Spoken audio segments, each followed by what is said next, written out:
저는 지금 기동민 의원님은 도둑이 제발 저리기 때문에 그런 말을 하는 거예요.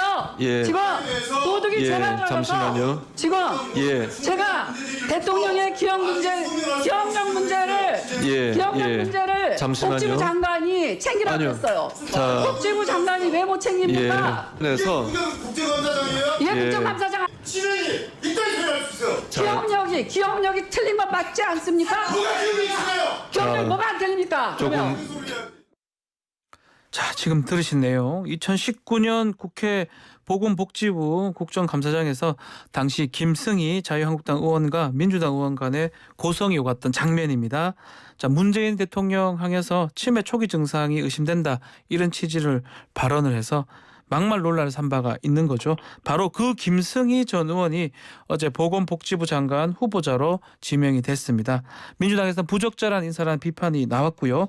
국회 복지 소속 더불어민주당 고민정 의원 연결해서 입장을 들어보겠습니다. 의원님 안녕하십니까? 네, 반갑습니다. 네, 의원님. 자, 어제 2명 장관 후보자에 대한 인사가 있었는데 보건복지부 장관 후보자는 지금 말한 김승희 전 의원, 또 사회부총리 겸 교육부 장관 후보자는 박순애 서울대 교수 지명이 됐어요. 인사에 대한 총평 먼저 한번 들어볼까요? 아침부터 좀 전에 들었던 그런 상황들을 듣게 돼서 참 부끄러운 일인데 네. 이런 분께서 다시 복지부 장관으로 오신다는 것에 대해서 참 상상 그 이상을 늘 보여주는 정부이구나 하는 생각이 좀 들고요. 네. 조금 전 교육부 장관 후보자로 박순애 교수라고 말씀 주셨지만 더 정확하게 말씀드리면 서울대 행정대학원 교수이시죠. 그러니까 교육에 대한 철학을 엿볼 수 있는 누군가가 당연히 교육부의 수장이 되어야 할 텐데 교육이 아니라 행정으로 보는 것 아닌가라는 윤석열 정부의 교육에 대한 철학을 좀 엿볼 수 있는 것 같습니다. 네. 그래서 이번 인사의 총평은 무엇을 하든 상상 그 이상을 보여주는 인사라고 생각합니다. 대통령실 인선 이후로 뭐 여성에게 공정한 기회 적극적으로 보장하겠다는 대통령 약속 지키는 인사다 이렇게 설명했는데 또 뭐 소통하려고 하는 또 야당하고 협치하려고 하는 의지 표현이다 이런 설명도 있었어요. 이거 뭐 좀 공감이 됩니까? 더 이상 야당과의 협치란 단어는 입에 올리지 않으셨으면 좋겠습니다. 사실 시정연설 때 본인은 의회주의자라고 말씀을 하셔서 상당히 기대를 많이 했었습니다. 예.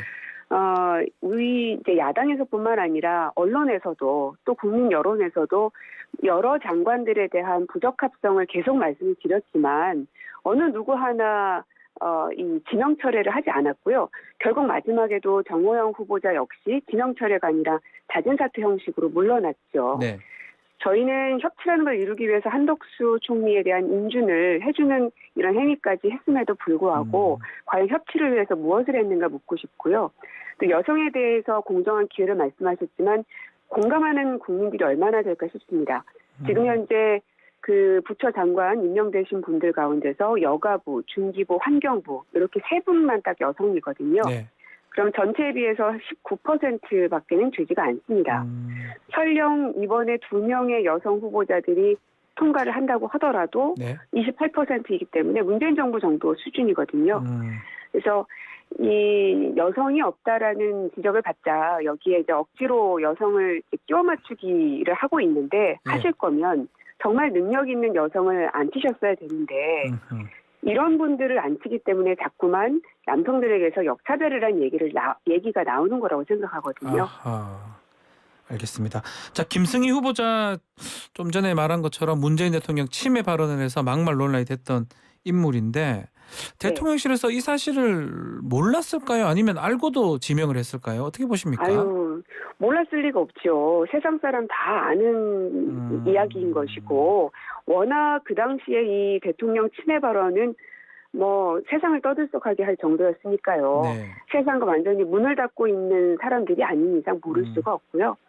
근데 이 막말만이 문제가 아니라 이분이 식약처장으로 재직을 했었거든요. 예.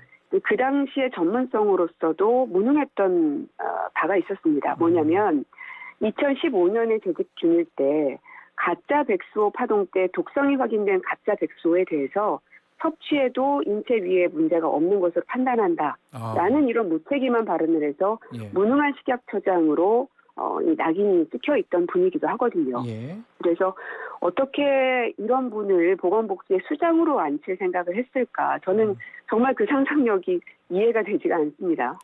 자, 앞으로 좀 검증을 좀 더 해봐야 되겠지만 현 시점에 보면 김승희 후보자도 부적절하다 이렇게 판단하고 계시는 겁니까? 그럼요. 사실 그동안에 이제 정호영 후보자가 이제 지명이 되고 인사청문회를 하고서도 한참 동안 자진 사퇴까지 시간이 흘렀습니다. 예. 한 달 반, 2달 가까이 시간이 흘렀는데요. 지금 코로나19가 어느 정도 이제 국민들도 많이 이제 여기에 적응이 되어 있기도 하고 이제 방역을 어떻게 해야 된다는 거에 전문가 이상 수준을 국민들이 하고 계시기 때문에 다행이긴 한데 코로나 방역은 어쨌든 보건복지부 장관이 수장으로서 책임을 지고 이끌어야 되는데 이 자리를 계속 공석으로 두고 있는 것에 대해서 대통령으로서는 굉장한 책임감을 느껴야 되거든요. 네.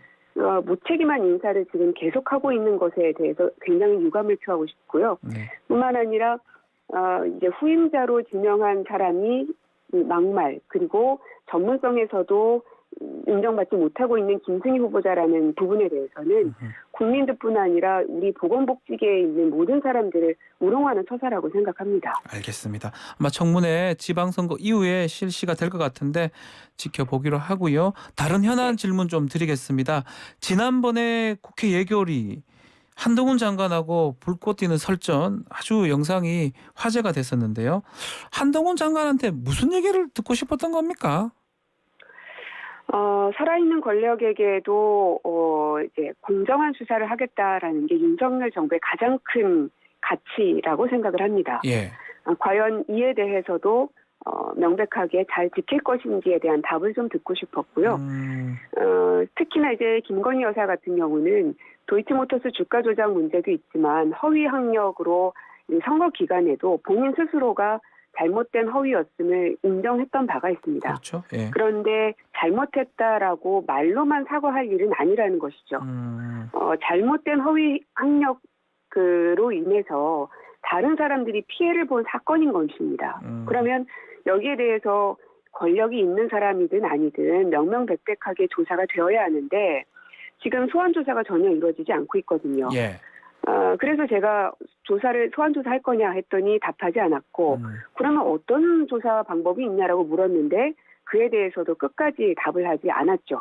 계속 이제 빠져나가면서 답을 일관을 했었는데 예.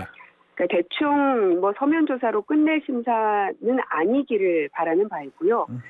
또 법무부 장관으로서 이 권력으로부터의 외풍을 막아서는 그런 방패막이 역할을 해야 되는 게 장관의 역할이라고 또 본인이 말씀을 하셨으니 예.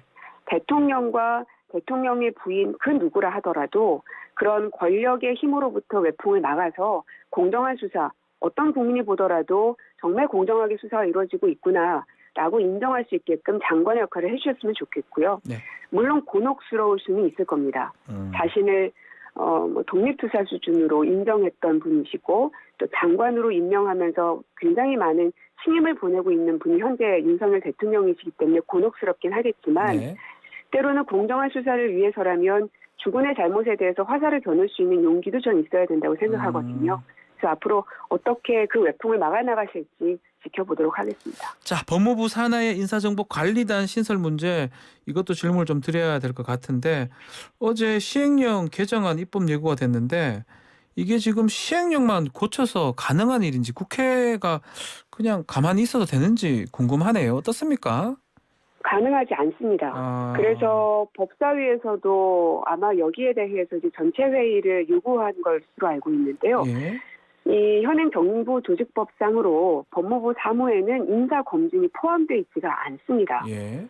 현재 그 범위에는 검찰, 형집행, 인권옹호, 출입국 관리 및 그 밖의 법무에 관한 사무 이렇게만 되어 있고요. 공무원 인사 등의 사무는 인사혁신처 업무입니다. 그러니까 아무리 대통령이 됐어도 그리고 소통령이라는 별명을 받을 정도로 굉장한 권력을 갖고 있는 한동훈 법무부 장관이라고 하더라도 예. 마음대로 이렇게 이 법령이나 이런 것들을 막 해석할 수는 없는 노릇이거든요.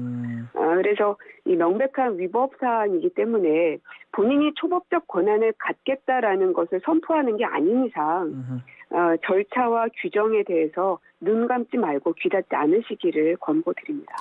가장 우려한 부분이 어떤 건가요? 이제 인사 검증까지 법무부 장관이 한다는 거는 뭐 총리까지도 뭐 할 수 있다 이런 것들도 우려하시는 거죠. 그렇죠. 그래서 소통명예라는 얘기가 더더욱 신뢰가 가는 겁니다. 이 어떤 부처이든 우리 그냥 작은 회사에서도요. 가장 네. 중요한 건 인사와 재정입니다. 그래서 대통령실에 이번에 인사된 사람들 보면은 예. 인사를 담당하는 분도 검찰 출신이고요.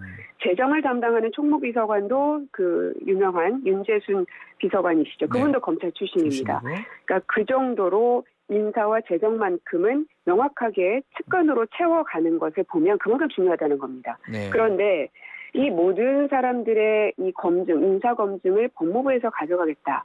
여기에 대해서 가장 첫 번째로 직자적으로 반응을 보이는 건 공무원들인 것입니다. 왜냐하면 고위공직자 후보군들의 인사 파일을 법무부에서 다 주겠다는 얘기이기 때문에 예. 그럼 전 부처에 있는 총리부터 해서 모든 사람들이 이 상황부처인 법무부를 모시고 있어야 되는 상황이 되기 때문에 당장의 피부로 와닿는 거는 이제 공무원들인 것이고요. 네. 국가 전체적인 차원에서 봤을 때는 왜 대통령실 산하에 이 비서관실을 하나 두면서까지 인사검증을 했었던가. 그것은 이 어느 한 부처에 힘을 실어주게 되면 거기에 불균형이 생기고 네. 불균형이 생기면 뭔가 비리와 여러 문제들이 양산될 수밖에 없기 때문에 대통령 산하로 가지고 있었던 겁니다. 그렇죠. 그런데 네. 이 모든 것들을 뒤흔들어 놓는 거거든요. 네. 그래서 굉장히 좀 위험한 발상들을 실행해 옮기고 계신다고 생각합니다. 자, 86그룹 용태 얘기를 하면서 충돌을 했던 비대위원장들, 또 박지원, 윤호장 봉합 수순에 들어간 것 같긴 한데, 이 국민의힘의 이준석 대표가 586이 용태가 되면 네. 김남국, 김용민 또 우리 고민정 의원님 얘기를 했어요. 세상이 될 것이다. 그게 대안이라면 명확하게 말해달라. 이렇게 또 얘기를 했습니다. 이건 어떻게 들으셨습니까? 아직도 본인의 말 한마디가 세상 사람들한테 용인되는 것이라고 착각하고 계시는 것 같은데요. 예. 저는 그 대응할 일고의 가치도 없는 말이라서 별로 말을 얹고 싶지도 않습니다. 네, 알겠습니다. 자, 오늘부터 사전투표 하는데 사전투표를 합니까? 아니면 본투표를 하는지요? 예, 방송 때문에 제가 사전투표를 이 시각에 못했고요. 이거 끝나자마자 사전투표 하러 가려고 합니다. 네. 그래서 이 나라에는 견제와 균형이 필요합니다. 그래서 더불어민주당에게 꼭 한 표를 부탁드린다는 호소를 하려고 계속 거리 골목골목을 다니면서 국민들께 말씀드리려고 합니다. 자, 우리 민주당도 지도부 사전투표를 많이 하는 걸로 지금 방향을 잡은 겁니까? 아마도 많이들 하시지 않을까 싶습니다. 오늘 많이 하시겠네요, 그러면. 예. 알겠습니다. 자, 오늘 말씀 여기까지 듣겠습니다. 감사합니다. 네, 고맙습니다. 고민정 더불어민주당 의원과 말씀 나눴습니다.